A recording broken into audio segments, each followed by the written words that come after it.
प्यारे बच्चों, कक्षा 10वीं में आपका स्वागत है। कक्षा 9वीं में आप सभी ने बड़े उत्साह के साथ पढ़ाई किया, किंतु कोरोना काल के कारण से आप सभी बिना परीक्षा दिए कक्षा 10वीं में पहुंच गए।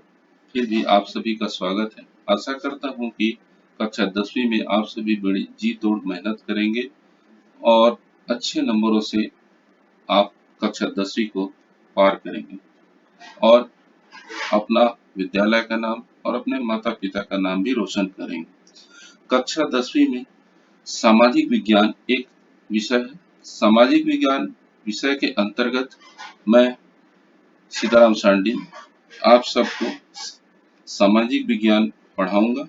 सामाजिक विज्ञान में सबसे पहले हम भूगोल के अंतर्गत पहला पाठ जो संसाधन एवं विकास है उस विषय के बारे में पढ़ेंगे, समझेंगे कि संसाधन क्या होता है और उस संसाधन का मनुष्य के साथ क्या संबंध है, मनुष्य कैसे अपनी प्रगति करता है, लेकिन प्रगति करने के साथ साथ उसका दुष्प्रभाव भी क्या प्रभाव पड़ता है। हम संसाधन का किस ढंग से उपयोग करें जिससे मनुष्य अपना समुचित विकास करे और उन्नति करे और साथ ही साथ प्रकृति के साथ उसका सरल सीधा संबंध हमेशा के लिए बना रहे जो महत्वपूर्ण है। मनुष्य अपनी प्रगति इसी संसाधन से प्राकृतिक संसाधन से प्रकृति से करता है। अतः हम जो है निम्नांकित बिंदुओं में संसाधन विकास को समझने का प्रयास करेंगे। प्यारे बच्चों, आपको ये पिक्चर चित्र दिखाई दे रहा है जिसमें संसाधन विकास के संबंध में संक्षिप्त जानकारी दी गई, जिसमें प्राकृतिक संसाधन और उपयोग के बारे में बताया है। जैसे जल और का उपयोग हम पीने के जल का उपयोग पीने के रूप में उपयोग करते हैं। खनिज तेल जो जमीन के नीचे पाया जाता है उसका उपयोग ऊर्जा और ईंधन साधन के रूप में उपयोग करते हैं।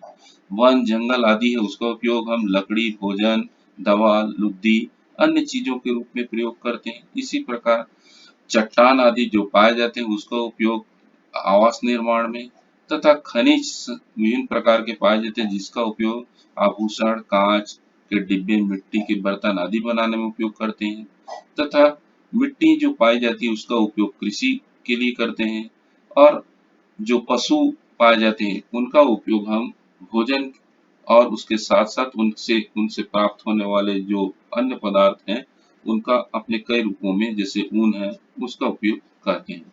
तो इस प्रकार से विभिन्न जो संसाधन है प्राकृतिक संसाधन है जिसका उपयोग हम विभिन्न रूपों में करते आ रहे हैं।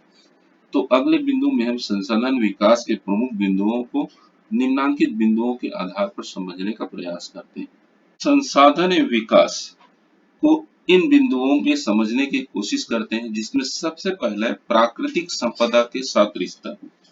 मनुष्य प्राकृतिक दुनिया का एक अभिन्न अंग है और अन्य जीवों की तरह प्रकृति द्वारा दी गई चीजों जैसे हवा, पानी, फल, फूल तथा अन्य जीव आदि का उपभोग करता आया है।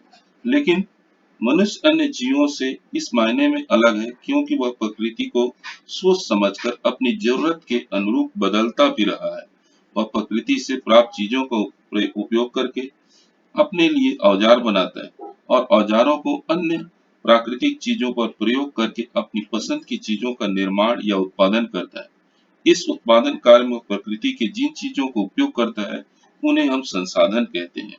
उदाहरण के लिए प्रागैतिहासिक काल में मनुष्य पत्थरों को तोड़कर एक निश्चित आकृति देता था और उन्हें औजार के रूप में उपयोग करता था। पत्थरों के औजारों की मदद से वह शिकार करता था, जमीन खोदकर कंदमूल इकट्ठा करता था, टोकरी और खाल के कपड़े बनाता था। यानी तब पत्थर, बांस, जानवरों के खाल आदि प्राकृतिक संसाधन बने। समय के साथ साथ मनुष्य उत्पादन कार्य का दायरा बढ़ता गया और एक समय वह खेती, पशुपालन करने लगा। अर्थात निर्जीव वस्तुओं के साथ साथ पेड़ पौधे, जानवर आदि सजीवों को भी बदलने लगा। उससे औजारों की मदद से पेड़ों को काटकर जमीन को समतल बनाया और उसमें चयनित बीजों को बोया। बीज से पौधे बड़े हुए, उनमें फूल फल आए जो आगे चलकर अनाज में बदले। अब इन पके फसलों को काटकर सुरक्षित रखने के लिए स्थायी और घर और बस्तियां बनाकर रहने लगा। इस प्रकार आप सोच सकते हैं कि किस तरह मनुष्य द्वारा उपयोग किए गए संसाधन की सूची बढ़ती गई और प्रकृति को बदलने की उसकी क्षमता भी बढ़ती गई। इतिहासकार इसी कारण खेती और पशुपालन की शुरुआती दौर को नवपाषाण क्रांति कहते हैं। यह आज से लगभग 10,000 साल पहले शुरू हुई। इसके साथ ही मनुष्य नई नई तकनीकों पर महारत हासिल किया और तरह तरह की वस्तुओं का निर्माण बड़े पैमाने पर होने लगा, जैसे मिट्टी को पकाकर बर्तन बनाना, रेशों से कपड़ा बुनना, तांबा, कांसा, लोहा आदि धातुओं से तरह तरह की वस्तुओं का निर्माण करना आदि। संसाधन किसका है? दूसरा महत्वपूर्ण बिंदु है। प्रकृति में विभिन्न प्रकार के संसाधन होते हैं। हम सभी जानते हैं कि इसके पहले हमने देखा कि प्राकृतिक संपदा का मनुष्य के साथ किस प्रकार रिश्ता रहा है। वह प्रकृति की विभिन्न चीजों को अपने लिए संसाधन बनाता रहा। तो जैसे जैसे संसाधनों का महत्व बढ़ा, उन पर नियंत्रण किसका हो, उनका उपयोग कैसे हो और किसकी भलाई के लिए हो, इन सवालों का जवाब विभिन्न समाज में अलग अलग तरीकों से निकाला गया। कई समाजों में संसाधनों पर अधिकार पूरे समाज के पास संयुक्त रूप से रहा और उनके पास उनके उचित उपयोग के लिए सामुदायिक नियम कानून बने। जमीन, जंगल, पानी के स्रोत पूरे समाज की साझी संपत्ति बनाई मानी गई। अक्सर ये समाज अपने प्राकृतिक संसाधन को केवल भोग की वस्तु न मानकर उन्हें देवी का दर्जा दिया और मानने लगे कि जमीन, पेड़, नदी, समुद्र, जानवर, चट्टान आदि देवी देवता हैं जो हमें आजीविका देते हैं। इस कारण समाज का कोई सदस्य साधनों का अनुचित उपयोग नहीं कर सका और सबकी उन तक पहुंच बनी रही। कुछ समाजों में संसाधन सामुदायिक नियंत्रण में न होकर कुछ व्यक्तियों के हाथ में रहा। इनमें से कुछ भूस्वामियों का जमीन पर स्वामित्व बना और वे सामान्य लोगों से उन पर काम करवाकर जमीन का लाभ उठाते रहे। कुछ समाजों में कृषि भूमि और सिंचाई का प्रबंधन करने तथा उस क्षेत्र की रक्षा के लिए राजा बने, जो किसानों से उत्पादन का एक बड़ा हिस्सा करों के माध्यम से ले लेते थे। इसमें अधिक संसाधनों का जटिल उपयोग हो पाया और मनुष्य की उत्पादकता क्षमता बहुत बढ़ी। विशाल भवन, कलाकृति, नगर, व्यापार आदि इनके पहचान बने और उनका क्षेत्र विस्तार बढ़ता गया और वे विशाल साम्राज्य निर्मित कर पाए। लेकिन साथ साथ इन समाजों में आंतरिक असमानताएं बढ़ती गई और ऊंच नीच, वर्ग भेद, जाति भेद, गुलामी, औरतों को दोयम दर्जा आदि स्थापित हुए। मानव इतिहास की अगली महत्वपूर्ण क्रांति आज से लगभग 250 वर्ष पहले शुरू हुई, जिसे हम औद्योगिक क्रांति कहते हैं। इसके बाद कारखानों द्वारा उत्पादन की प्रक्रिया बहुत तीव्र गति से फैली। कारखानों के लिए कच्चा माल एवं ईंधन के प्राकृतिक संसाधनों का उपयोग कई गुना बढ़ गया। कारखानों को चलाने के लिए दुनिया के कोने कोने में कच्चा माल मंगाया जाने लगा। जो देश 19वीं सदी में औद्योगिकीकरण कर रहे थे, विश्व के कोने कोने में अपने वैज्ञानिक और भूगोल के विशेषज्ञों को भेजकर वहां के प्राकृतिक संसाधनों का पता लगाया और उनके दोहन के लिए मार्ग तैयार किया। इनकी यात्राएं खोजी यात्रा के नाम से प्रसिद्ध हुई। उन लोगों में यह विचार बना कि प्राकृतिक संपदा उद्योगों के लिए संसाधन है जिनका भरपूर उपयोग करना चाहिए। संसाधनों का अधिक से अधिक उपयोग हमें भरपूर मात्रा में वस्तुएं प्रदान करेगा और उनसे हमारा जीवन स्तर बढ़ सकता है। इससे हम नई नई तकनीक के विकास के संसाधन की कमी को दूर कर पाएंगे। इस उपयोग को सुगम बनाने के लिए एशिया, अमेरिका और अफ्रीका का उपनिवेशीकरण किया गया। समस्या यह थी कि यहाँ निवासी कबीलाई या कृषक समाज के थे और अपनी जमीन व जंगल का गैर औद्योगिक, गैर व्यापारिक उपयोग करते थे। वे प्रकृति को भोग की वस्तु नहीं मानते थे, कई जगह उसे देवी देवता भी मानते थे। यानी एक समाज के लिए संसाधन था तो दूसरे समाज के लिए संसाधन नहीं था। ऐसे में दोनों के विचारों के बीच टकराव स्वाभाविक था। उद्योगपति जंगल काटकर व्यापारिक फसल उगाना चाहते थे और जंगलों व खेती की जगह खदान स्थापित करना चाहते थे या फिर नदियों पर बिजली बनाने के लिए बांध बनाना चाहते थे। लेकिन पारंपरिक लोग अपने पुराने तरीकों से उनका उपयोग करते रहना चाहते थे। यह टकराव आज भी जारी है। 20वीं सदी के मध्य तक औद्योगिक अर्थशास्त्री एक वैज्ञानिक यही मानते रहे कि प्राकृतिक संसाधन असीम है और उनका जितना दोहन करो उतना ही अच्छा है, क्योंकि इससे समाज की उत्पादक क्षमता बढ़ेगी। समस्या केवल यह थी कि उनका पृथ्वी पर वितरण समान नहीं, कहीं प्रचुर मात्रा में तो कहीं बिल्कुल नहीं। अतः व्यापार के द्वारा उन्हें सभी देशों को उपलब्ध कराया जाएगा। नेक्स्ट बिंदु आता है बच्चों पर्यावरण विज्ञान की नजर में। पिछले 50 वर्षों में पर्यावरण का अध्ययन करने वाले वैज्ञानिकों ने इस विचार पर प्रश्न उठाए कि हैं। उदाहरण के लिए सन 1950 के दशक में अमेरिका के कई क्षेत्रों के लोगों ने पाया कि उनके इलाकों में पक्षियों की चहचहाट नहीं सुनाई दे रही, न ही कीट पतंगों व मधुमक्खियों की भुनभुनाहट सुन पा रहे। पता चला कि वे लगातार रासायनिक दवाओं के छिड़काव के कारण खत्म हो गए। सन 1962 में रिचेल कार्सन ने अपनी एक पुस्तक साइलेंट स्प्रिंग लिखा, जिसमें पक्षियों और कीट पतंगों की चुप्पी के पीछे के कीटनाशकों का भयावह प्रभाव है, जो मनुष्यों पर भी पड़ रहा है। मच्छरों के नियंत्रण के लिए उपयोग में किए जाने वाले डीडीटी का जहर झीलों में रहने वाले मछलियों के शरीर में पहुंच जाता है। जहर की इस छोटी सी मात्रा में कुछ मछलियां मर जाती और कुछ जिंदा रह जाती, किंतु जब उन्हीं मछलियों को इंसान और पक्षी खाते हैं तो उनके भीतर घुली रसायन की मात्रा उन्हें नुकसान पहुंचाने के लिए पर्याप्त होती है। रेचल के खोज इस बात के स्पष्ट उदाहरण है कि किस प्रकार मनुष्य की क्रियाओं का विपरीत प्रभाव स्वयं मनुष्य और प्रकृति पर पड़ता है। इस पुस्तक के प्रकाशन के बाद विश्व के वैज्ञानिकों ने औद्योगिक विकास का प्रकृति पर पड़ने वाले प्रभाव पर शोध किया। वैज्ञानिकों का कहना है कि प्राकृतिक संपदा एक विशाल ताना बाना है, जिसके किसी छोटे से अंश को हानि पहुंचाने से पूरे तंत्र पर प्रभाव पड़ता है। प्रकृति का हर हिस्सा, चाहे वह निर्जीव जल, हवा, चट्टान या मिट्टी हो, कीट पतंग, पक्षी, मानव या फसल जैसे सजीव हो, सभी एक दूसरे से जुड़े हैं और एक पर हो रहे क्रिया से सभी देर सवेर प्रभावित होंगे। अगर हम कीड़ों को मारने के लिए रासायनिक कीटनाशकों का प्रयोग करते हैं तो वह न केवल कीड़ों को मारते हैं, मगर अनाज के माध्यम से हमारे शरीर में भी प्रवेश कर जाते हैं और उन फसलों से के भूसे खाने वाले जानवर के शरीर में प्रवेश करते। हमारे शरीर में वे धीरे धीरे संचयित होते रहते और कैंसर जैसे लंबे समय की बीमारियां उत्पन्न करते। अगर हम रासायनिक औद्योगिक अपशिष्टों को नदी नालों में प्रवाहित करते हैं तो उस पानी में रहने वाले मछलियों व अन्य जीव या उस पानी को पीने वाले जानवर प्रभावित होते हैं और उन्हें खाने वाले मानव प्रभावित होते हैं। इसी तरह हवा में प्रदूषण बढ़ने से या जंगलों के कटने या खदानों से पर्यावरण प्रभावित होता है। यह सब इसलिए होता है क्योंकि हमारी धरती के हर तत्व आपस में गुथे हुए हैं।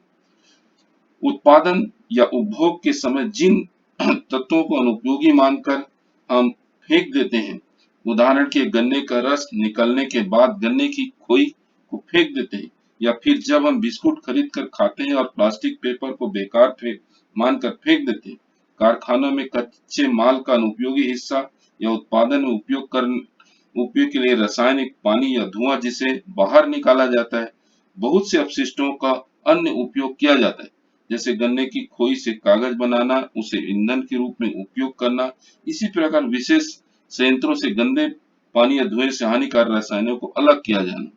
तो प्रकृति जो है या पर्यावरण हम मनुष्यों के द्वारा किए जाने वाले विभिन्न कार्यों को काफी हद तक का वो सोखने का, संचित करने का प्रयास करती है, लेकिन वो आवश्यकता से जब अधिक हो जाता है तो वही हमारे बीच में पर्यावरण प्रदूषण के रूप में दिखाई देने लगता है। तो इस प्रकार से औद्योगिक उत्पादन प्रक्रिया से इस ताने बाने को पूरी तरह हम प्रभावित करते हैं। पृथ्वी पर प्राकृतिक संपदा असीम नहीं है, यह एक सीमित मात्रा में है। इनके अंधाधुंध प्रयोग से यह संपदा हमेशा के लिए खत्म होते जा रहे हैं। आज हम जिस मात्रा और तरीकों से संसाधनों का प्रयोग कर रहे हैं वह संपदा को नष्ट कर देगी। नदियां नालों में बदल रही हैं, भूमि और वायु प्रदूषित हो रहे हैं। आने वाले वर्षों में इसके गंभीर परिणाम होंगे। हम इस पाठ में प्राकृतिक संसाधन को समझेंगे और इन द्वंद्वों पर विचार करेंगे कि पर्यावरण जो एक नजर में है वो इस तरीके से समझने का प्रयास किया। इसके बाद आता है बच्चों प्राकृतिक संसाधन। प्राकृतिक संसाधन किसे कहते हैं? प्राकृतिक संसाधन प्रकृति में पाए जाने वाले विभिन्न प्रकार के तत्व जिनका मनुष्य अपने उपयोग के लिए, अपनी आवश्यकताओं की संतुष्टि के लिए करता है, ये सभी हमारे जो प्रकृति में पहले से विद्यमान है, जिसको मनुष्य ने नहीं बनाया है, वो सब हमारे प्राकृतिक संसाधन होते हैं। जैसे कि चित्र में मैंने आपको पहले ही बताया, प्रकृति में जैसे जल, वायु, वन और वन्य पशु इत्यादि, ये सब हमारे प्राकृतिक संसाधन कहलाते हैं। प्राकृतिक संसाधन दो प्रकार के होते हैं, एक नवीकरणीय संसाधन और दूसरा अनवीकरणीय संसाधन। नवीकरणीय संसाधन वे होते हैं जो प्रकृति में पुनः इसे प्राप्त किया जा सकता है, इनका उपयोग निरंतर हम करते रहते हैं, इसके बावजूद भी यह एक चक्र के रूप में चलता रहता है। जैसे जल का उपयोग हम विभिन्न कार्यों के लिए करते हैं, पीने के लिए करते हैं, विभिन्न औद्योगिक कल कारखानों में करते हैं। यह जल जो है पुनः जो है समुद्र में जाता है, वहां से प्रकृति भाप बनाकर उसे उठा के ले आती है, फिर वर्षा के रूप में हमें पुनः प्रदान करती है। इसी प्रकार वायु भी निरंतर चलती रहती है, वन भी निरंतर हमें लगातार प्राप्त होते रहते हैं, लेकिन वन का एक सीमित मात्रा में उपयोग करने से संभव है। लगातार वनों की निरंतर कटाई से जिस अनुपात में हम वन काट रहे हैं, उसी अनुपात में हम निरंतर वन लगाते जाएंगे, तभी हमें निरंतर मिलते जाए। पशु भी हमें इसी प्रकार नवीकरणीय संसाधन है। इसके साथ साथ आता है दूसरा महत्वपूर्ण है, वह है अनवीकरणीय संसाधन। प्रकृति में पाए जाने वाले कुछ ऐसे पदार्थ होते हैं जैसे कि कोयला, लौह अयस्क, खनिज तेल इत्यादि। ये ऐसे प्राकृतिक संसाधन है जिसका एक बार उपयोग कर लेने के पश्चात यह पुनः दोबारा हमें प्राप्त नहीं होगा, अर्थात इसका पुनर्चक्रण नहीं होता है। अर्थात इनको बनने में कोयला, लौह अयस्क आदि विभिन्न तत्वों को बनने में लाखों, हजारों साल, करोड़ों साल लगते हैं, इसलिए इसे पुनः प्राप्त तत्कालीन स्थिति में नहीं प्राप्त किया जा सकता है। तो इसलिए ऐसे अनवीकरणीय संसाधनों का प्रयोग हमें सोच समझ करके करना चाहिए, मितव्ययता पूर्वक करना चाहिए। इसके बाद आता है, ये जितने भी हमने संसाधन पढ़ा, जिनका हम जो है रिसाइकल कर सकते हैं और जिसका हम रिसाइकल नहीं कर सकते हैं, इसीलिए ये दो रूपों में देखने को मिलता है, नवीकरणीय संसाधन और अनवीकरणीय संसाधन। नेक्स्ट बिंदु आता है आपका संसाधन और विकास। मनुष्य प्राकृतिक इन संसाधनों को, जो नवीकरणीय है और अनवीकरणीय है, इन संसाधनों का प्रयोग अपने विभिन्न आवश्यकताओं की संतुष्टि के लिए निरंतर करता है, जिससे अपने क्षेत्र विशेष का विकास करता है। प्राकृतिक संसाधन विकास के मूल आधार माने गए, क्योंकि कृषि, खनन, निर्माण तथा ऊर्जा क्षेत्र में उत्पादन बड़े तौर पर प्राकृतिक संसाधनों पर निर्भर करता है। अर्थव्यवस्था के अन्य क्षेत्र भी विभिन्न स्तरों पर प्राकृतिक संसाधनों पर ही निर्भर करते हैं। इन संसाधनों को उपलब्ध कराने की पर्यावरण की क्षमता को पर्यावरणीय स्रोत प्रकार कहा जाता है। ये कार्य उस समय शिथिल हो जाता है जब संसाधनों का अत्यधिक दोहन हो जाता है या प्रदूषण संसाधनों को बिगाड़ देता है। अगर हम अनवीकरणीय संसाधनों का नियंत्रित उपयोग न करें या नदी नालों या हवा का प्रदूषण न रोकें, तो जल्दी विकास के लिए जरूरी संसाधन हमें नहीं मिलेगा, विकास में रुकावट आ जाएंगे। हमें विकास का एक ऐसा मार्ग अपनाना होगा जो प्राकृतिक संसाधनों को लंबे समय तक स्वस्थ स्थिति में उपलब्ध रखे। विकास और खुशहाली को लंबे समय के लिए अर्थात टिकाऊ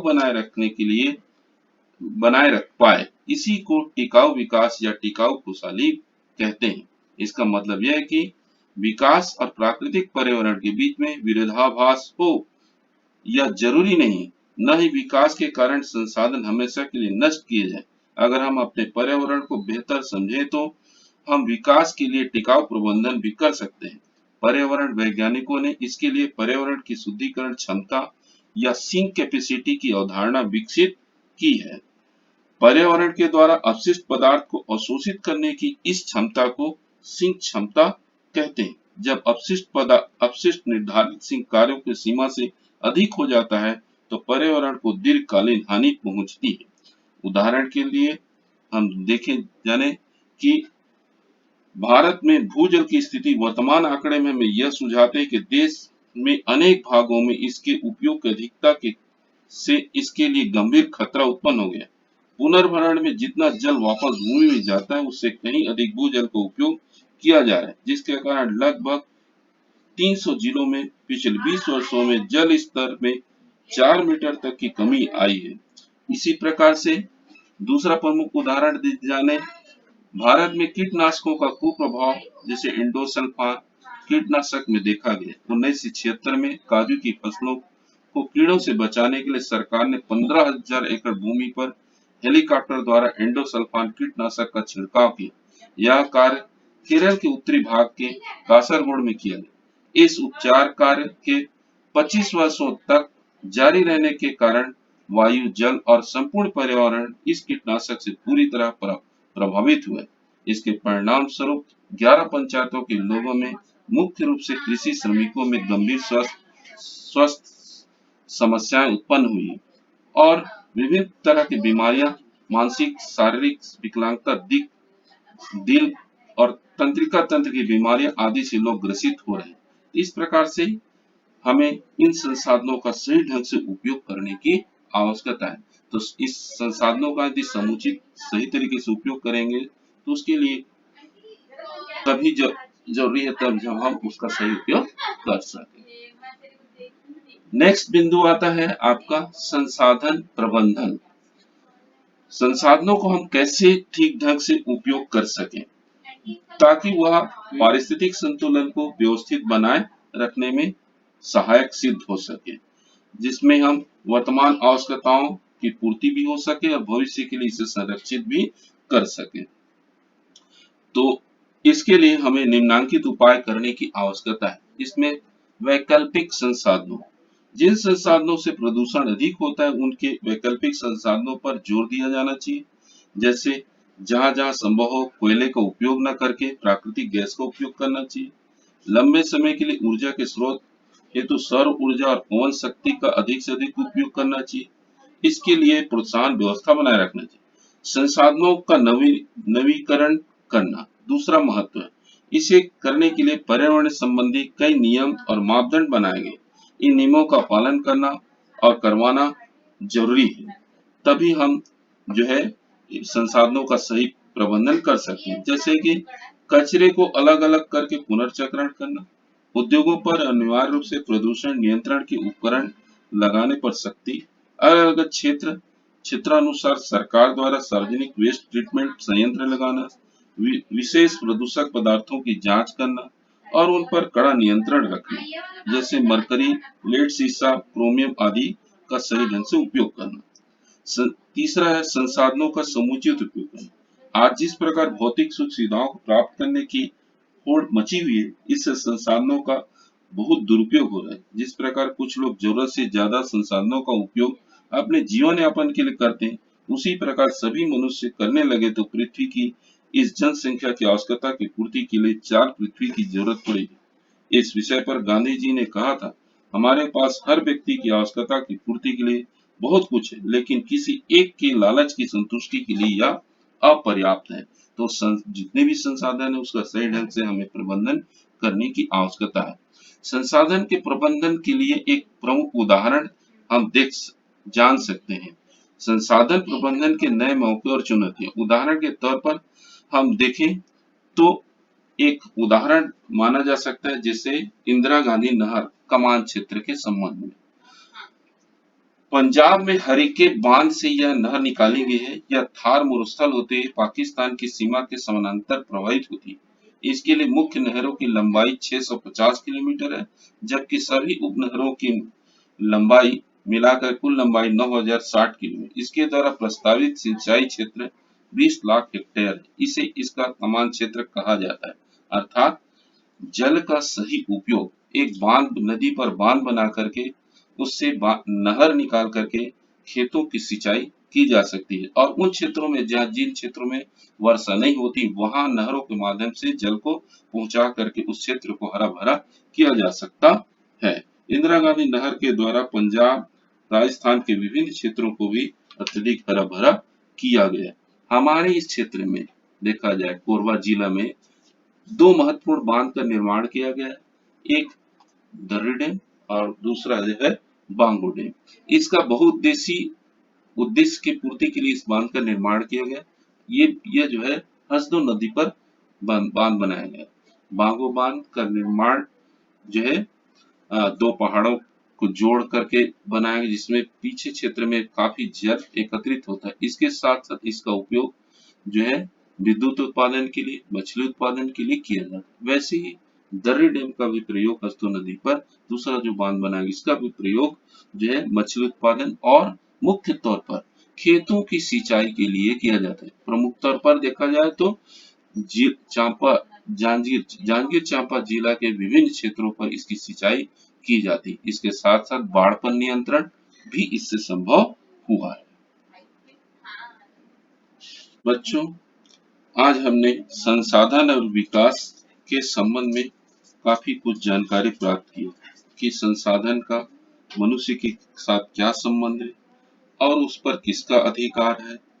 इसके साथ साथ पर्यावरण की दृष्टि से संसाधन किस रूप में प्रयोग किए जाते हैं, कैसे महत्वपूर्ण है, संसाधन कितने प्रकार हैं और संसाधन का मनुष्य के साथ विकास की क्या-क्या संभावनाएं हैं। इस सब चीजों के संबंध में क्रमशः हम जाने समझे।